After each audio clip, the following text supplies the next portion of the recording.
Bismillah. Assalamualaikum warahmatullahi wabarakatuh. Pada video kali ini insya Allah kita akan membahas tentang kalimat sempurna yang di dalam bahasa Arab disebut sebagai al-jumlatul mufidatu. Al-jumlah al-mufidah. Al-jumlah artinya kalimat, al-mufidah yang sempurna. Mari kita perhatikan contoh-contoh kalimat berikut ini. Nomor 1, al-kubu nadhifun. Al-kubu artinya gelas itu, nadhifun bersih. Al-kubu nadhifun, gelas itu bersih. Nomor 2, al-qalamu qasirun. Al-qalamu qasirun. Al-qalamu artinya pena, pena itu. Qasirun pendek. Al-qalamu qasirun, pena itu pendek. Nomor 3, al-mistaratu tawilatun. Penggaris itu panjang. Al-mistaratu, penggaris itu, tawilatun panjang. Al-mistaratu tawilatun, penggaris itu panjang. Al-haqibatu ghaliyatun. Al-haqibatu, tas itu, ghaliyatun mahal. Al-haqibatu ghaliyatun, tas itu mahal. Nomor 5, al-akwabu nadhifatun. Al-akwabu artinya gelas-gelas itu, nadhifatun bersih. Al-akwabu nadhifatun, gelas-gelas itu bersih. 5 contoh kalimat ini kalau kita perhatikan semuanya terdiri dari 2 kata. Kita lihat contoh nomor 1, al-kubu dan nadhifun. Begitu pula dengan kalimat yang kedua, al-qalamu dan qasirun. Kalimat yang ketiga, al-mistaratu dan tawilatun. Nomor 4, al-haqibatu dan ghaliyatun. Nomor 5, al-akwabu dan nadhifatun. Dari contoh-contoh ini, apabila kita hanya menggunakan bagian pertama saja dan kita abaikan bagian kedua atau kalimat kedua tidak kita gunakan. Sebagai contoh nomor 1, al-kubu nadhifun, lalu kita hanya mengatakan al-kubu saja, maka orang yang kita ajak berbicara tidak bisa memahami apa yang kita maksud. Al-kubu artinya gelas itu. Kenapa gelas itu? Bersih, kotor, kecil, besar, berat, ringan, atau yang lainnya. Begitu pula dengan bagian kedua. Apabila kita hanya mengatakan nadhifun saja, bersih, maka orang yang kita ajak berbicara tidak bisa memahami apa yang kita maksud. Apanya yang bersih? Apakah gelasnya, apa penanya, apa penggarisnya, apa tasnya, atau benda-benda lainnya? Begitu juga dengan nomor 2. Apabila kita hanya menggunakan al-qalamu, orang yang kita ajak bicara tidak bisa memahami kenapa pena itu. Qasirun saja, pendek. Apanya yang pendek? Apakah penggarisnya atau penanya? Kemudian nomor 3, al-mistaratu saja, penggaris itu. Kenapa penggaris itu? Besar, kecil, berat, ringan, tipis atau tebal? Belum bisa dipahami. Atau kata tawilatunnya saja, panjang. Orang yang kita ajak berbicara juga tidak bisa memahami apa yang kita maksud dengan panjang. Apanya yang panjang? Penggarisnya atau penanya atau benda lainnya? Nomor 4, al-haqibatu saja misalkan. Tas itu kenapa? Apakah tas itu berat, ringan, mahal, murah, atau lain sebagainya? Atau kata ghaliyatun saja yang berarti mahal. Apanya yang mahal? Apa tasnya, apa penanya, atau penggarisnya, atau benda-benda yang lain? Contoh nomor 5, misalkan kita ambil kata al-akwabu saja, gelas-gelas itu. Kenapa dengan gelas-gelas itu? Apakah gelas-gelas itu ringan, berat, kotor, bersih, atau lain sebagainya? Atau dengan kata nadhifatun saja yang berarti bersih. Apanya yang bersih? Apakah gelas-gelasnya, atau penggarisnya, atau gelasnya, atau tasnya, atau benda-benda lainnya? Belum bisa dipahami oleh orang yang kita ajak berbicara apabila hanya sepenggal kata saja. Satu kata, satu kata. Agar kalimat yang kita ucapkan itu bisa menjadi sempurna dan dipahami oleh orang yang kita ajak berbicara, maka kita harus menggabungkan kedua kalimat yang ada. Misalkan nomor 1, maka kita harus menggabungkan kata al-qubu dengan nadhifun. Maka kita mengatakan kepada orang yang kita ajak berbicara, al-qubu nadhifun. Maka orang yang kita ajak berbicara pun memahami, oh gelas itu ternyata bersih. Karena berarti al-qubu nadhifun. Gelas itu bersih. Nomor 2, al-qalamu qasirun. Pena itu pendek. Maka orang yang kita ajak berbicara pun bisa memahami apa yang kita maksud. Oh ternyata pena itu pendek. Nomor 3, al-mistaratu tawilatun. Penggaris itu panjang. Maka orang yang kita ajak berbicara pun paham, bisa mengerti apa yang kita maksud. Ternyata penggaris itu panjang. Al-haqibatu ghaliyatun. Tas itu mahal. Orang yang kita ajak berbicara pun paham apa yang kita maksud. Ternyata tas itu mahal. Nomor 5 juga begitu. Al-akwabu nadhifatun. Gelas-gelas itu bersih. Maka orang yang kita ajak berbicara pun bisa memahami apa yang kita maksud. Oh ternyata gelas-gelas itu bersih. Nah, contoh-contoh ini adalah contoh kalimat yang sempurna. Atau di dalam bahasa Arab disebut sebagai al-jumlatul mufidatu. Jumlah mufidah, kalimat yang sempurna. Mari kita perhatikan kaidahnya. Yang pertama, susunan kalimat yang memberikan informasi yang sempurna dan tidak sepotong-sepotong disebut sebagai kalimat sempurna, atau di dalam bahasa Arab disebut sebagai jumlah mufidah. Kalimat yang sempurna adalah kalimat yang bisa memberikan informasi sempurna dan tidak sepotong-sepotong, dan orang lain paham apa yang kita maksud. Kemudian kaidah yang kedua, kalimat sempurna kadang terdiri dari 2 kata dan kadang lebih dari 2 kata. Contoh-contoh yang telah kita baca tadi adalah contoh-contoh kalimat sempurna di dalam bahasa Arab yang hanya terdiri dari 2 kata. Bisa jadi nanti ada kalimat yang terdiri dari 3 kata, 4 kata, 5 kata, atau bahkan lebih. InsyaAllah kita akan bahas secara bertahap. Kemudian yang ketiga, di dalam bahasa Indonesia, kalimat sempurna adalah kalimat yang sekurang-kurangnya memiliki unsur subjek dan predikat. Misalkan tadi kata gelas itu bersih. Ada gelas sebagai subjek, kemudian bersih sebagai predikatnya.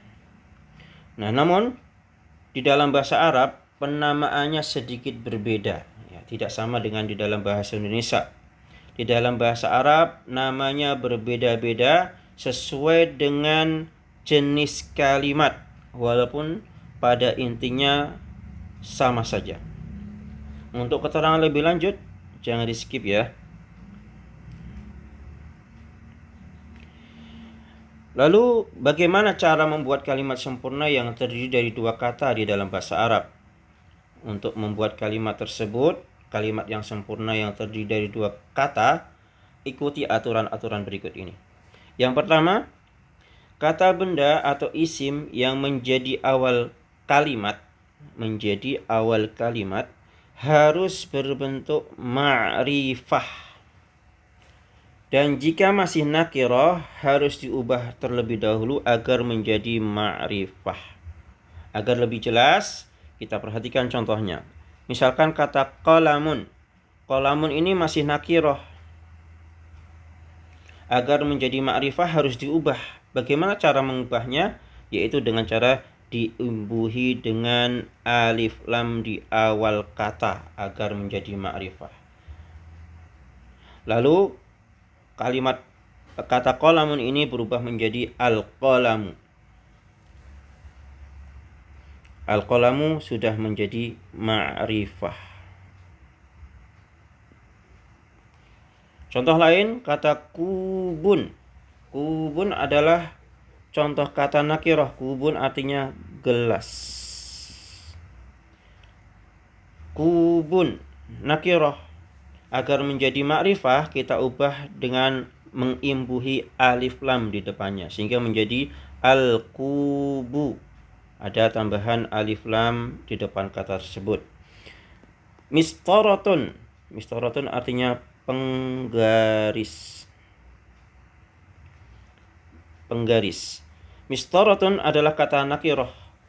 Lalu kita ubah menjadi ma'rifah dengan cara menambahkan alif lam di depan kata tersebut, sehingga menjadi al-mistaratu. Aqlamun artinya pena. Pena. Jamak dari kata qalamun.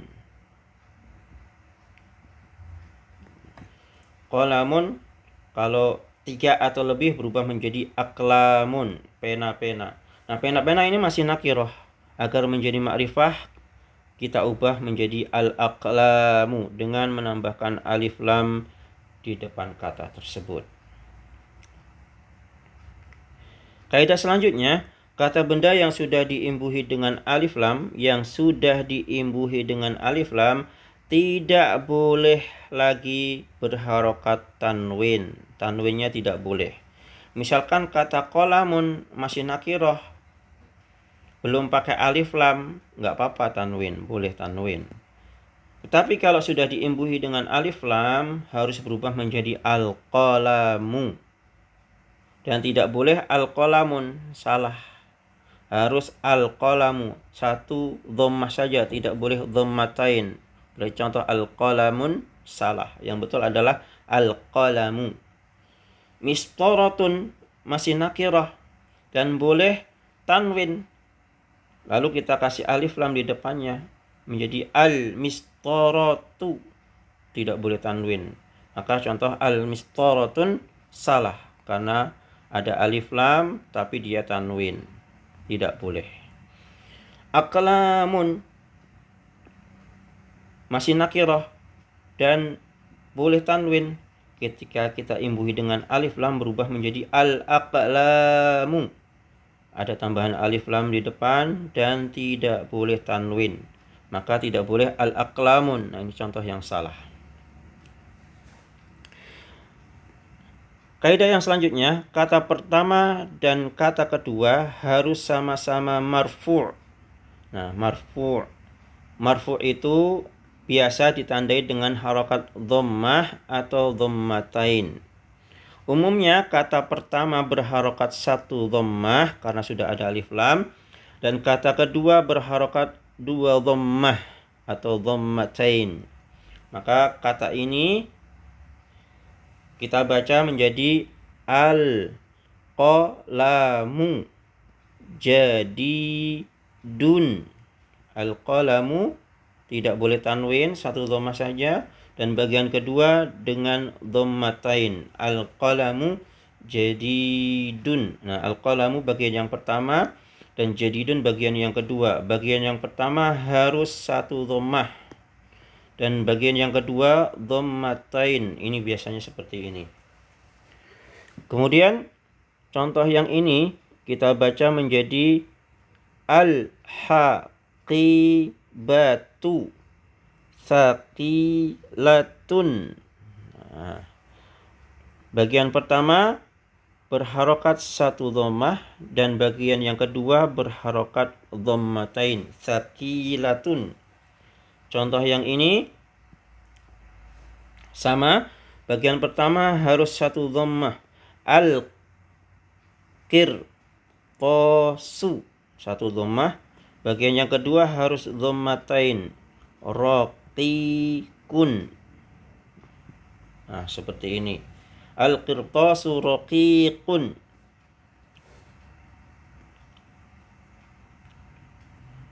Peraturan yang selanjutnya atau kaidah yang selanjutnya, kata benda pertama dan kedua harus sama-sama muzakkar atau sama-sama muannas. Nah, muzakkar artinya laki-laki atau bersifat laki-laki, dan muannas artinya perempuan atau bersifat perempuan. Selanjutnya, kata benda muannas biasanya diakhiri dengan ta marbutah. Nah, ta marbutah ada dua bentuk. Bentuk pertama yang seperti ini apabila sendirian, tidak bersambung dengan huruf sebelumnya. Nah, ada juga yang seperti ini apabila bersambung dengan huruf sebelumnya. Yang ini contohnya seperti ini, dan yang ini yang bersambung contohnya seperti yang ini. Nah, kita bahas selanjutnya. Tadi kita katakan bahwa kata benda pertama dan kedua harus sama-sama muzakkar atau sama-sama muannas. Mari kita perhatikan contoh yang pertama. Al-qalamu. Ini muzakkar atau muannas? Nah, kaidahnya mengatakan kata benda muannas biasanya diakhiri dengan ta marbutah. Nah, ini tidak diakhiri dengan ta marbutah. Maka kata benda al-qalamu adalah muzakkar. Maka yang dibutuhkan juga kata sifat muzakkar, jadidun atau jadidatun. Yang muzakkar yang mana? Jadidun apa jadidatun? Muzakkar tidak ada ta marbutahnya. Berarti yang betul adalah jadidun dan bukan jadidatun. Ya.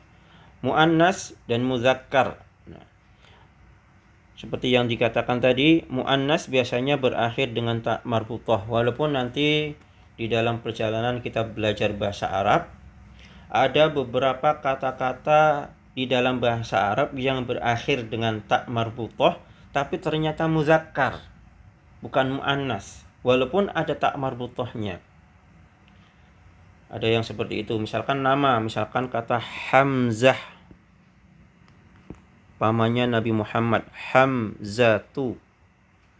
Nah, ini ada ta marbutahnya, tetapi Hamzah adalah paman Nabi Muhammad. Paman artinya laki-laki. Ada yang seperti ini. Ada juga yang sebaliknya. Ada beberapa kata di dalam bahasa Arab yang tidak ada ta marbutahnya tapi ternyata muannas. Contohnya kata syamsun. Syamsun. Syamsun artinya matahari. Ternyata kata syamsun ini dalam bahasa Arab penggunaannya adalah sebagai muannas. Statusnya muannas, bukan muzakkar, walaupun tidak ada ta marbutahnya. Kembali lagi ke penjelasan yang di sini. Contoh nomor 2. Al-mistaratu jadidun atau jadidatun. Nah, bagaimana cara menentukannya? Kita lihat dulu kata al-mistaratu. Al-mistaratu berakhir dengan ta marbutah atau tidak? Ternyata ada ta marbutahnya. Berarti ini adalah muannas. Sehingga yang dibutuhkan adalah kata sifat muannas juga. Berarti yang betul adalah jadidatun dan bukan jadidun. Al-mistaratu jadidatun, penggaris itu baru. Bagaimana dengan soal nomor 3 atau contoh nomor 3? Al-haqibatu jadidun atau jadidatun. Bagaimana cara kita menentukannya? Kita lihat al-haqibatu, apakah menggunakan ta marbutah atau tidak. Ternyata menggunakan ta marbutah di akhir kata. Maka al-haqibatu adalah muannas. Sehingga yang dibutuhkan adalah kata sifat muannas. Jawabannya adalah jadidatun dan bukan jadidun. Al-haqibatu jadidatun. Tas itu baru. Peraturan selanjutnya, kata benda untuk benda muzakkar, kata benda untuk benda muzakkar, benda contohnya yang muzakkar adalah qalamun. Nah, kata qalamun ini kata benda dan untuk benda. Isim untuk benda. Dan statusnya adalah muzakkar. Statusnya adalah muzakkar. Begitu juga dengan al-qalamu, ini juga sama-sama muzakkar. Tetapi apabila sudah berubah bentuk menjadi bentuk plural, menjadi aqlamun atau al-aqlamu, yang tadi statusnya adalah muzakkar berubah menjadi muannas, menjadi bersifat perempuan atau perempuan. Qalamun memang muzakkar tetapi sudah menjadi bentuk plural atau bentuk banyak, berubah menjadi muannas. Kita lihat contoh yang pertama. Al-aqlamu. Al-aqlamu itu jamak dari kata qalamun. Nah, qalamun. Qalamun menjadi aqlamun, ditambahin alif lam menjadi al-aqlamu, artinya pena itu.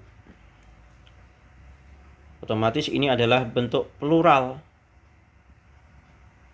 Dan bentuk plural kaidahnya statusnya adalah muannas. Statusnya adalah muannas.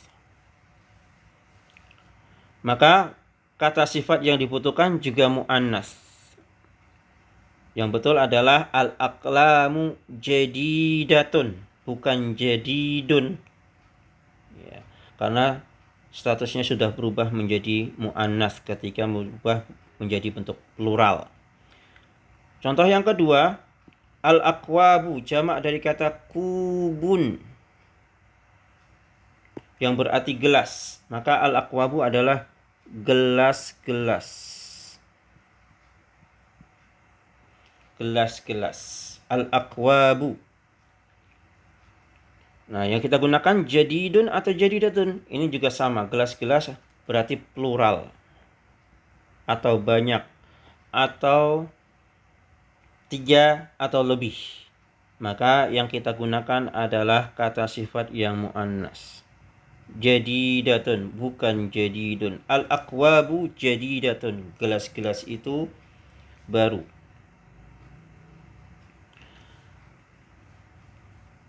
Kaidah yang pertama, jumlah mufidah yang terdiri dari dua kata, bagian pertama disebut sebagai mubtada dan bagian yang kedua disebut sebagai khabarul mubtada.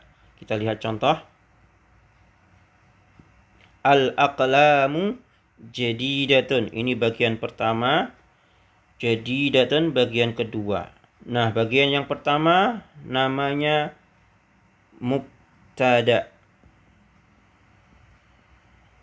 Bagian yang kedua namanya khabarul mubtada. Khabarul mubtada.